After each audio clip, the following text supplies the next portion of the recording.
का ते बाबांचा फोटो होता ना हां ज्याच्या समोर मी बसायचो. ओके आमच्या किचन मोठा होता ओके तर मी किचनमध्येच बसायचो कारण तिकडे कोणी डिस्टर्बन्स नव्हता ना. अच्छा तर तिकडे बसायचो. तर हळूहळू आहे ना ते फोटोमधून आहे ना ते बाबा माझ्याशी बोलायला लागले.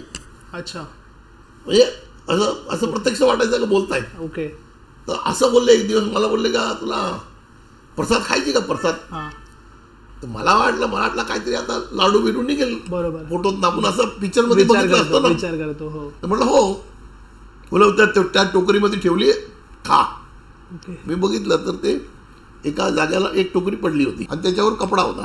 आता आपल्याला असं वाटलं काहीतरी लाडू काहीतरी निघेल आतमधून. पूजा संपल्यानंतर मी ते उघडला का त्याच्या आतमध्ये कमीत कमी 2 किलो मिरची हिरवे मिरची. अरे बापरे म्हटलं हे काय. मिरची आणि मी माझं असं होतं ना का मी 2 मिरची खाल्ली ना हां का 3 दिवस मला आग व्हायचा. ओके मी मिरची अजिबात खात नव्हतो मला नाही जमत. हां आणि मी लागलो खायला.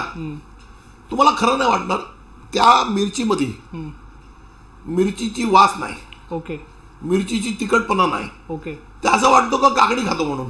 अच्छा आणि सगळं खाल्लं 4-5 उरली होती 5-6 तेवढ्यात माझी बायको आली.